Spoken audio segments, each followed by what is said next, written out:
Hi hello everyone, welcome to Raji home style. నేను మీ రాజేశ్వరి అండి.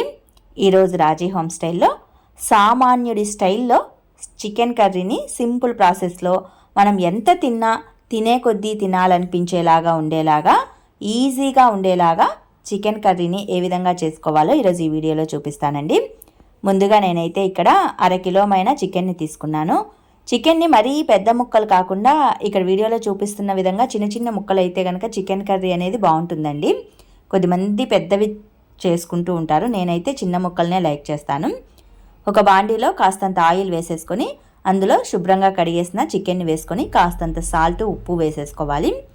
స్టవ్ని మీడియం ఫ్లేమ్లో ఉంచేసేసి కొద్దిగా లైట్గా కలియదిప్పేసేసి మూత పెట్టేసామంటే చికెన్లో నుంచి కొద్దిసేపటికి వాటర్ అనేది ఫామ్ అవుతూ ఉంటుందండి. మీడియం ఫ్లేమ్లో ఉంచేయండి. చికెన్ కాస్త బాయిల్ అయ్యేలోగా ఒక చిన్ని మిక్సీ జార్ తీసుకొని అందులో 4 ఉల్లి ముక్కల్ని, కొన్ని కొబ్బరి ముక్కల్ని వేసుకోవాలి.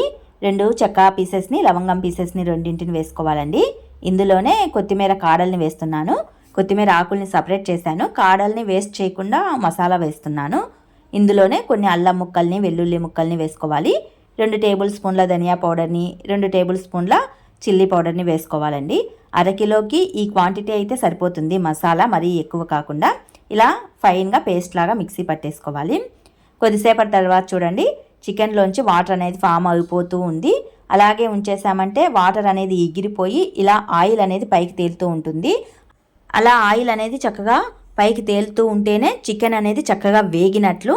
ఈ స్టేజీలో ఉన్నప్పుడే మనం మసాలాని యాడ్ చేసుకోవాలి. మిక్సీ పట్టి ఉంచుకున్న మసాలాని వేసేసుకొని జస్ట్ ఇక్కడ వీడియోలో చూపిస్తున్న విధంగా వాటర్ని వేసుకోండి, ఎక్కువ వేసుకోవద్దు. ఎగ్జాక్ట్లీ 2 టీ కప్పులమైన అనుకోండి. నేను ఒక పెద్ద గ్లాస్ వేసాను కదా, 2 టీ కప్పులమైన ఈ వాటర్ని సరిపోతుంది. ఎక్కువ వాటర్ వేసుకోవద్దు, జోరు అయిపోతుంది. చికెన్ కర్రీ చిక్కగా ఉంటేనే బాగుంటుందండి. వాటర్ని వేసిన తర్వాత స్టవ్ని హై ఫ్లేమ్లో ఉంచేసేసుకొని జస్ట్ 5 to 10 మినిట్స్ పాటు బాయిల్ చేసుకుంటే సరిపోతుంది. మధ్య మధ్యలో కలియదిప్పుకోండి. బాగా బాయిల్ అవ్వాలి. జోరుగా నీళ్ళగా కాకుండా చిక్కగా దగ్గర పడేంత వరకు ఉడికించుకున్నామంటే చికెన్ కర్రీ అనేది చక్కగా బాగా కుదురుతుందండి. సామాన్యుడి స్టైల్లో ఉంటుందన్నమాట. మరీ హెవీగా హోటల్ స్టైల్ అది ఇది రెస్టారెంట్ స్టైల్ కాకుండా సామాన్యుడు ఇంట్లో చికెన్ కర్రీని ఈ విధంగా చేసుకుంటే సరిపోతుంది.